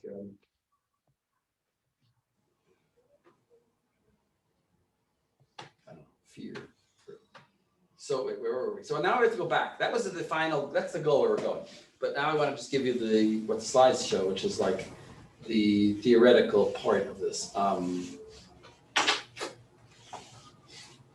So a system is in a safe state if there exists a sequence. That's what we just showed. All the processes in the system such that P can, that PI in the system such that for each PI, the resource that PI still can request. In other words, his potential request, his max, can be satisfied by currently available resources plus the resources held. That's the plus that we're doing. Every time another process finishes, we can add that. That is, we have a safe state if PI resource needs are not immediately available, then PI can wait until BJ has finished. I wrote this too, I didn't check this. When PJ is finished, PI can obtain needed resources. Is that like the P0 thing? Like we gave P0 a little bit first, then we had to wait until we could finish giving it what it needs? Right, and we assume that they're finished, right? That's what we do. They said like if the PI resources are not immediately available, then PI can wait until all the PJ finished out. It's not like where we gave P0320, but it wasn't enough to finish, so we didn't release anything. But then once we got enough back from other processes, then we were able to finish it. Yes. In other words, we always imagine when anybody has got all of his resources, we imagine that he finishes when he had all of his resources.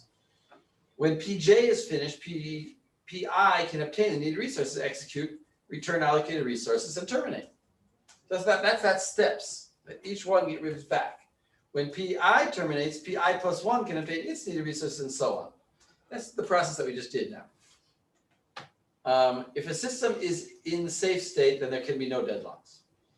And here's the key point. If it's in an unsafe state, it's not that there will be a deadlock. It's just that we're no longer avoiding deadlock. Like, it's the possibility of deadlocks could occur now if we're in an unsafe state. But why? We just won't grant any. We granted that. All right, now we could have a deadlock because now somebody will come along and ask for something, and either and if we give it to him, then he'll never finish, and he'll never release stuff. And if we don't give it to him, then we're also going to wait. So avoidance is to ensure that a system will never enter an unsafe state. So here they're just drawing a graph that deadlock is possible, it's a subset of unsafe states. That's all this picture looks like, kind of weird, but it's like a Venn diagram. You know what a Venn diagram is? Circles. This is a circle. Inside of unsafe state, there's a possibility of deadlock. In a safe state, there's no possibility of deadlock. But safe and unsafe don't, Safe and unsafe, what? Never right. It can never be yeah, both. they're- It can never be both. So they're like two circles that don't touch, but inside of one circle is another circle. Example. So now we're doing a simpler, we did a complicated example. Let's just I'm just going through the slides just now that make sure we didn't miss anything. Example with a single resource type. We did A, B, and C. Here we're doing just A, for example. Algorithmic solution to determine if we are in a safe state. Suppose we have 12 disk drives. And P0 says his maximum needs is 10, P1 is 4, P2 is 9. So, This is a new slide. What? I think this is a new slide. Did you add Yeah, this? I probably added this. Yeah, because I see it's also not lined up properly. It's probably not me added. I probably combined two slides. Anyway, the current use is 522. So there are currently 3 disk drives which have not been allocated. There are currently 3 disk drives which have not been allocated. What does that mean? Why are there currently 3 disk drives? Can somebody tell me? I mean, I know.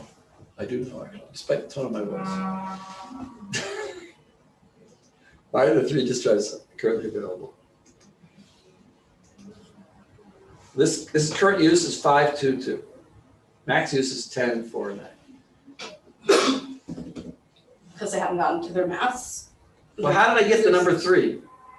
Because there's 12 in total and we're using 9. There you go. We're using 9, and there are 12 in total. It says 12, and we're using 5, 2, and 2 is 9.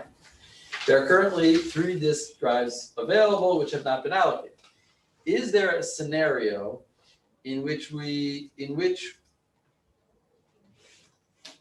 processes request their max needs, and we can fulfill these requests one by one. So in this current situation, is there a scenario? One assumption we make is that after a process has its max needs fulfilled, it will eventually finish. Well, that's what we just said. That's exactly. I'm just going slower now than through what we just did before. So what is this case? What is the scenario? Tell me the scenario that we can get everybody finished. We have 3 left over.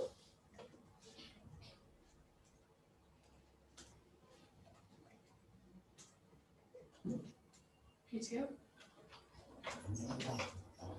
P2, Dafka P2, we have a problem. Wait, his current use is 2 and his max is 9. We couldn't really give him his 7 that he wants. What about P1? P1 looks like a good potential. P1, his maximum needs is 4 and he's only using 2, and we have 3 left over. So we can give him his 4. So we'll have a total of how many then? We'll have 5 left over, right? This is why 5. When P1 finishes, here I should.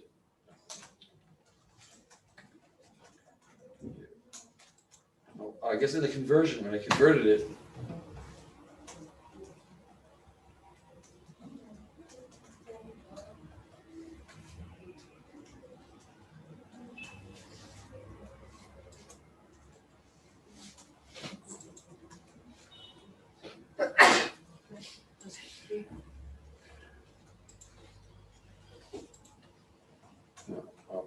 Why is the tab not working?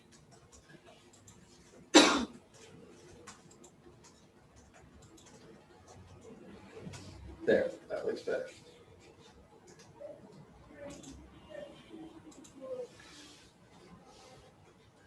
So once this guy, he has 2 that he could possibly need, and we've got 3, so we give it to him, now we'll have 2 plus 5, with the 5, we can give P0 his 5 that he's possibly need, he'll finish, and then P2 can finish.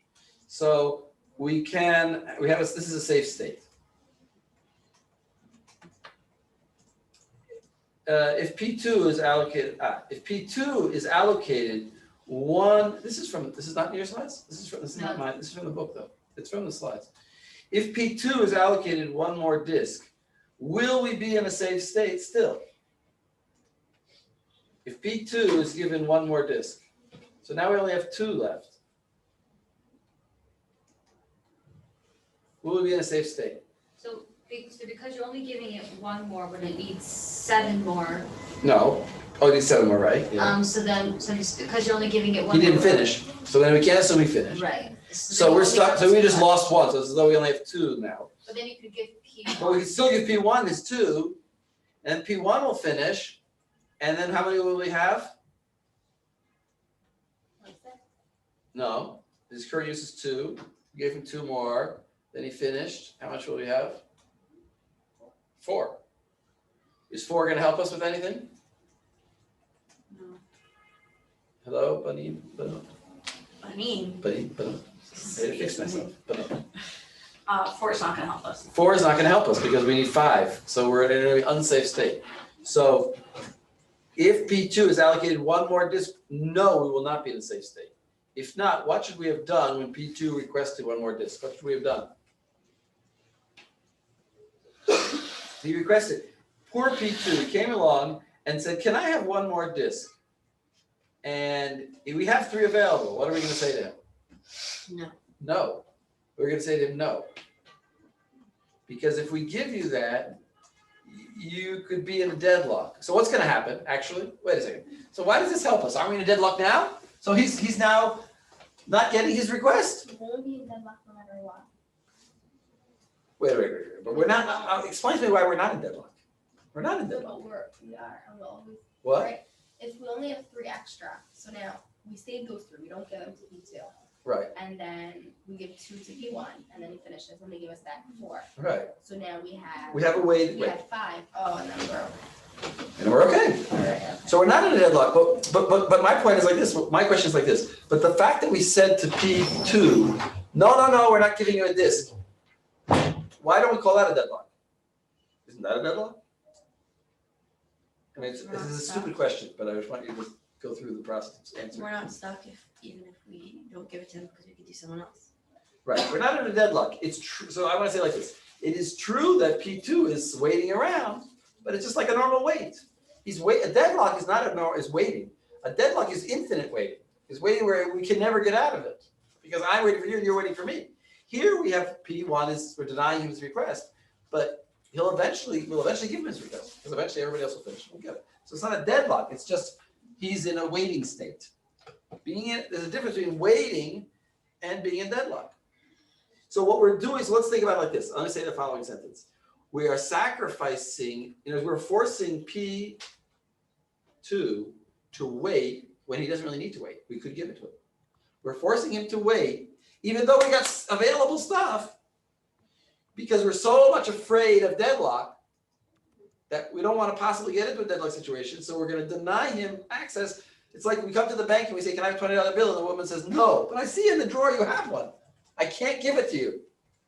I have to save it because somebody else might come, but I'm somebody else. So I don't know exactly why it's related to banks, but the point is, there's the available resources there, and we're going to cause him to wait for it anyway, so that we can avoid having a potential deadlock, which may never even happen, because we're afraid of it. Where's the 4 Just coming understanding. So that's why it's called deadlock avoidance, because we're further from, we're not even preventing it, we're even we're don't touch the tree, not even don't eat from the tree of knowledge, don't touch it.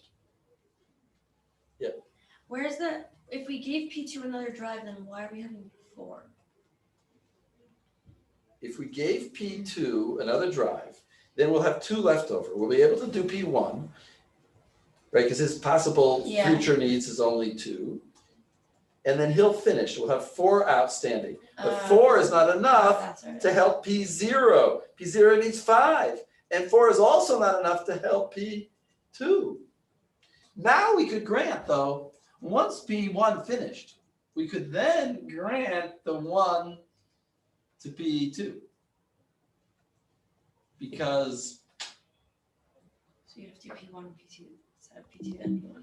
no, but it's not really, but it's still not a safe state. We can't grant that request. If P1 would ever finish, then we would have gotten 2 more resources that we could grant. Then we'll have,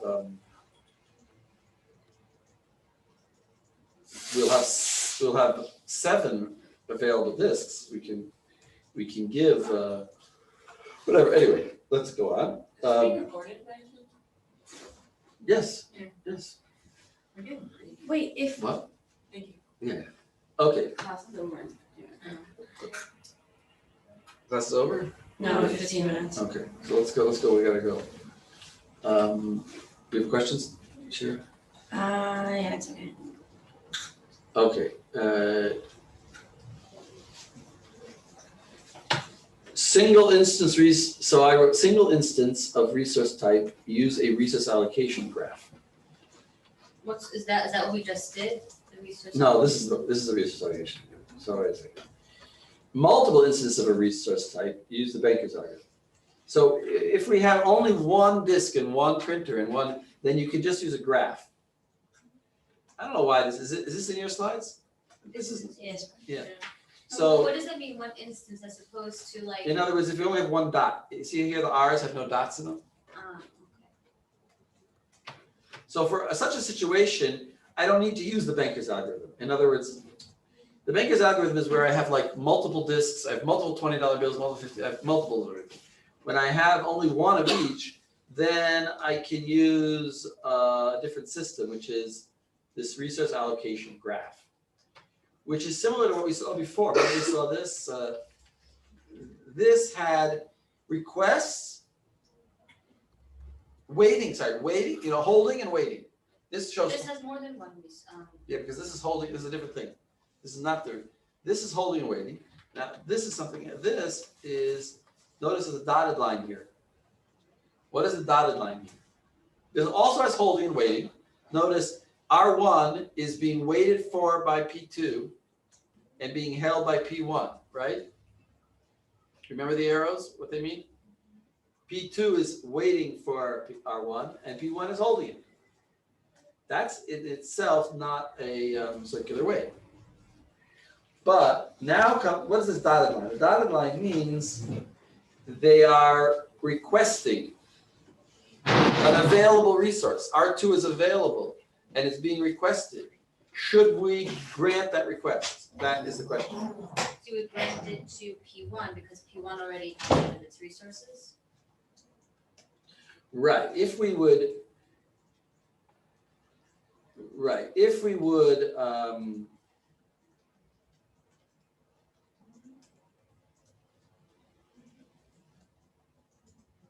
no.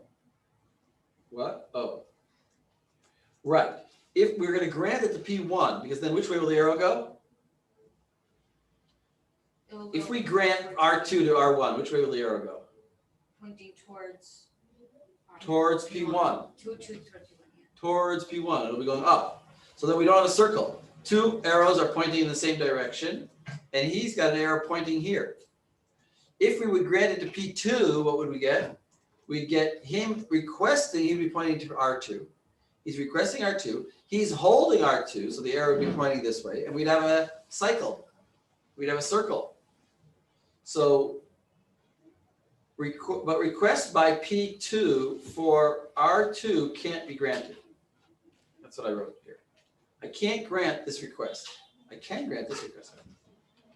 So what we do is we claim edge. P1 requesting resource indicates that process J is requesting the resource.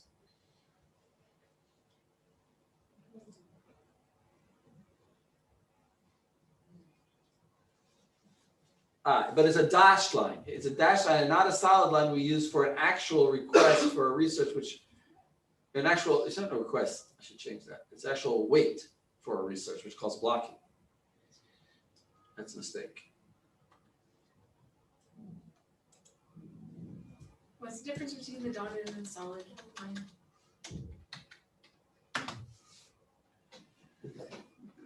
Good question.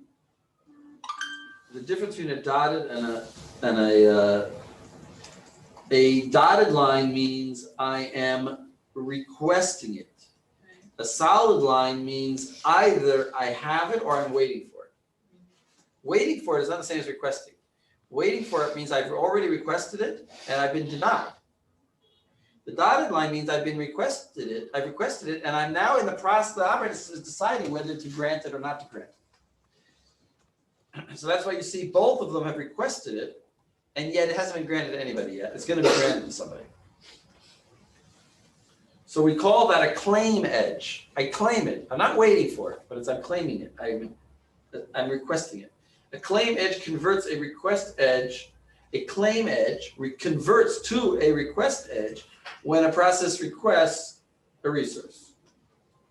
Oh. Wait, so the dash Actually, I said it a little line bit is differently here. claim? A claim means I may potentially ask for it. Actually, it means I may in the future ask for it. Like the max thing. It's like the max thing, exactly. Because remember, there's no maxes here because there's only one, but there's a potential. In other words, this graph means that R2 may be requested by either P1 or P2.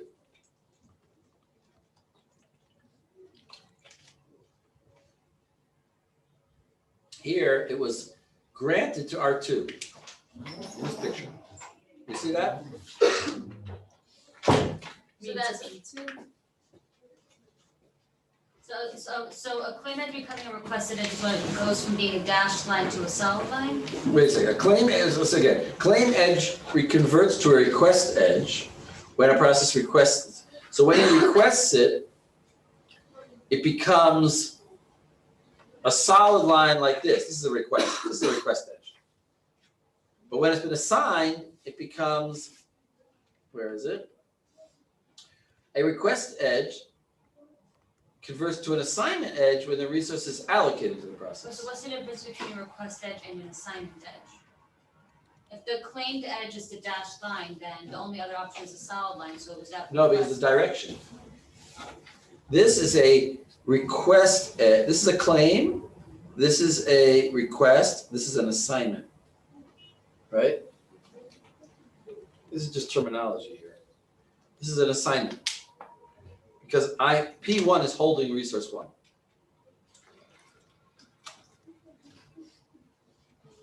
This is here, he's actually waiting. He's requested it, and he's waiting. This is that he may in the future request it. So again, a claim edge, the dotted line, converts to a request edge when a process requests it. And then it's an arrow pointing towards the object. When the request edge is converted to an assignment edge in reverse direction when the resource is actually allocated. When a resource is released by a process, assignment edges converts to claim edge because it may request in the future, right? This is a little bit different from what we were saying before. I don't know really what the point of it is exactly, but it's true, makes sense. When this may turn if when process 1 releases R1, then this becomes an arrow with dotted line pointed back because he's saying I may request it again.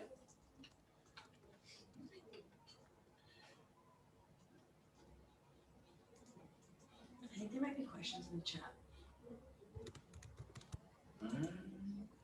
Oh, the wrong thing. You stop sharing. Here's the chat. Can you repeat that? Yeah, I can repeat other things. Can I write out the solution? I don't know which solution. Might be from before, I don't know. I think I did that back now. I think I did that now. Okay. When a resource is released by process assignment execution, resources must be claimed a priori in the system, i.e. in advance. Okay. I mean, this is not rocket science here. I'm just saying that there are in this picture, there are 3 symbols. there's an arrow pointing from a process here, and there's an arrow pointing with the dotted line from a process. This means I may in the future request it. This means I am requesting it and I'm waiting for it. This means I possess it. When I stop possessing it, this line would convert to a dotted arrow pointing backwards, because then a dotted arrow pointing backwards, because then I am potentially going to ask for it again. So R2 was allocated to P2? Is that what? In the next- R2 in the next, here R2 is allocated to P2, which actually this is what is this? If granted, an unsafe state would ensure P1 may request, P1, here, look what I wrote here. P1 may request R2. He's not requesting, he's claiming it. But this may convert to a solid line if he actually requests it, and then I have a deadlock. Wait, say that again, if P1 claims it? In other words, if P1 would now, he claimed it already, that's the dotted line. But if he requests it, if he says he actually does, claiming it is like a max. Like I may in one day one.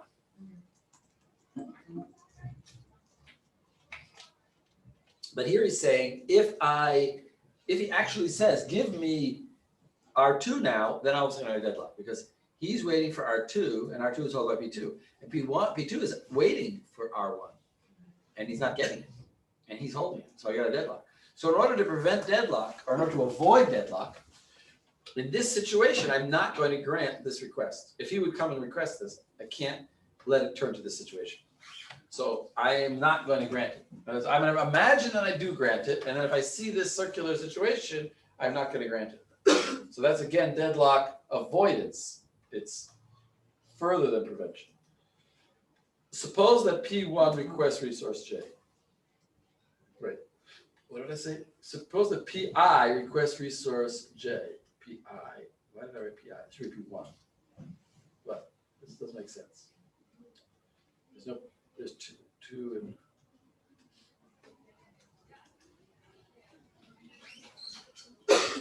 all right. And then I guess he's saying in general. Suppose that I should probably change that from the request can be granted only if converting the, so he's just saying a general question. If any process requests any resource, the request can be granted only if converting the request to an edge, to an request edge to an assignment edge does not result in the formation of a visually discernible cycle in the resource allocation graph. An algorithm for detecting a cycle, to detect such a cycle, requires n squared operations. Are you familiar with this, like big O kind of notation? Yeah. So an algorithm would require n squared operations. Why? Because I'm gonna have to check every possible, I'm gonna have to find, I'm gonna say, is A connected to B? And if so, is B connected to C? That's, I'm gonna run a loop where I'm checking every resource and see the operating system is gonna have to do work. Now, as I said, visually discernible here, because I can see it with my eyes. But in order for the operating system to do that in an algorithm, he has to check every node and see who he's connected to and see if there's a loop. And then try different options, try all the options. So it's n squared.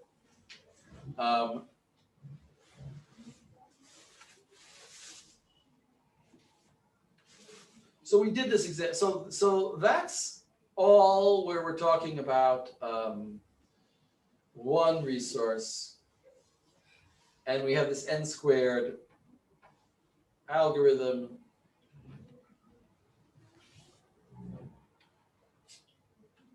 And then there's the bankers, which we did already the example of. Let's just, in the 2 minutes we have left, let's just talk about what's here.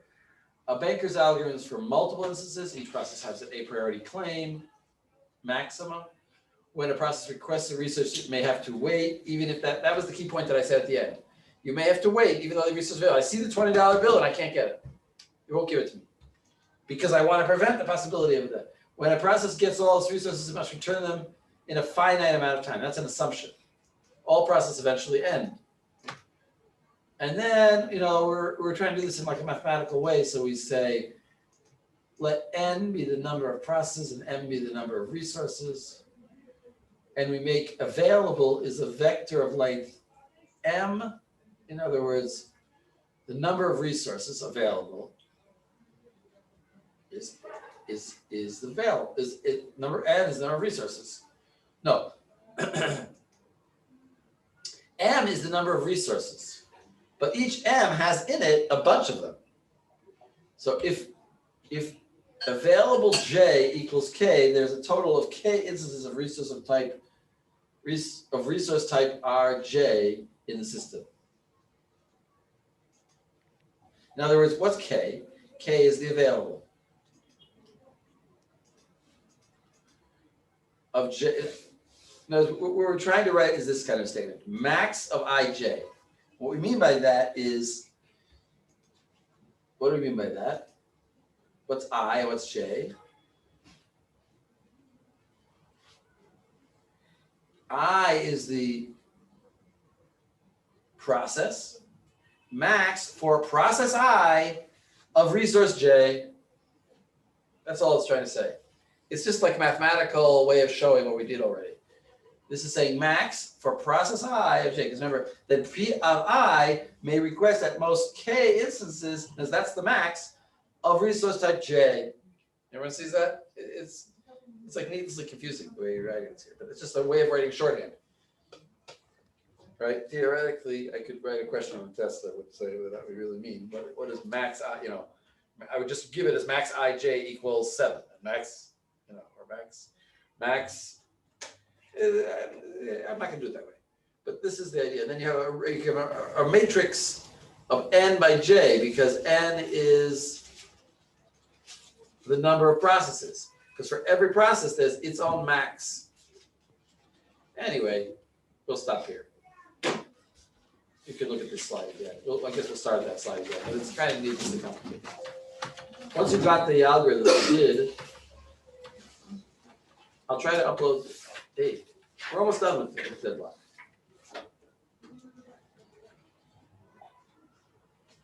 Baker's algorithm is really the main part of it. I will stop here, stop the share.